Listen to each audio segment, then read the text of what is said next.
Hi, my name is Todd Lamley, and welcome to Module 3 of the CCNA 14 module series. This module is IP Addressing Subnetting, Variable Length Subnet Masking, and Summarization. Just from the name of the module, you can see that this module might be somewhat long. At over an hour it's going to be. So we're going to do this one in somewhat chunks where I'm going to say, okay, you're going to take a break now, you should take a break. I'm also going to have some lab time in between different modules or different sections within this module, just so you can break this up. I'll also tell you to stop, go back, and go through this section again, because this module, although long and has a lot of information, is very important. So we must have this foundational knowledge to be able to move on to the other modules in this series. So let's go ahead and take a look at IP addressing, subnetting, VLSM, variable length subnet masking, and summarization. Let's start with binary to decimal conversion, and then we're going to do hexadecimal to decimal conversion. We need to understand this is just foundational material.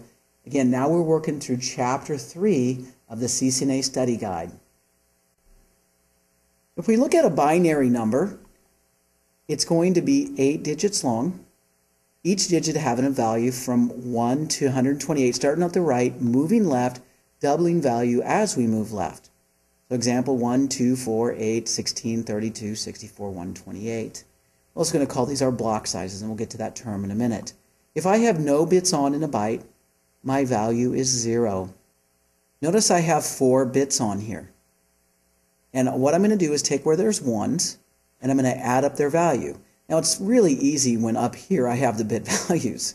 So you don't always get this in life, but in this case we have the bit values up here, so we'll just add up what? 8, 4, 2, and 1.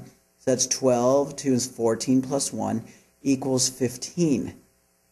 In this example, we have 64 bits turned on. The 16, that's 80, plus 4 is 84, 85. Now, I always like to start with the largest numbers and then move to the right, adding the smaller numbers. But it really doesn't matter how you add them up. That's just my ease of use. Let's take a look at another one. 128 plus 2 is 130, plus 1 is 131. On this one, it's 16 plus 4 is 22. Now, let's count up this last one, and you're going to see that these are also our subnet masks that we use. And it doesn't matter if we're doing Class A, Class B, or Class C, subnet masks always are the same. They just move into different octets. So that's the good news. So once I teach you my method of subnetting in a certain octet, and we'll just start with Class C, of course, then you're going to learn that this subnetting, this method, can easily be moved to any octet, and the answers are always the same. I'm going to show you how easy this can be. However, you can rest assured that you will go through this module more than once, just for practice. And as a matter of fact, having this module is a really great tool, because subnetting is kind of like going to the gym. You can't be in shape by going to the gym once. You have to go all the time. So to be in shape with IP, we need to practice all the time. And this module is going to be great to watch over and over and over again, especially maybe if you can't sleep. That's a joke. Anyways, we've got the 128-bit on, plus the 64-bit is 192. So let's just add all these up. So 128 is a subnet mask. If I have 2 bits on, that's a subnet mask then, and 128 64 is 192. If I turn 3 bits on, 128 64 is 192, plus 32 is 224. 128 and 64 is 192, plus 32 is 224, plus 16 is 240. 240 plus 8 is 248, plus 4 is 252, plus 2 is 254, plus 1 equals 255. Now the numbers go from, in any octet, go from 0 to 255. That's 256 numbers. Now what I just read you was turning on 1 bit at a time from left to right without skipping bits. That's actually how we get our subnet masks. 128, 192, 224, 240, 248, 252, 254, and 255. That's all the masks you can have in any given octet. Let's go ahead and now learn how to do hexadecimal to decimal conversion. So if I take these same numbers, this is called a byte because there's 8 bits.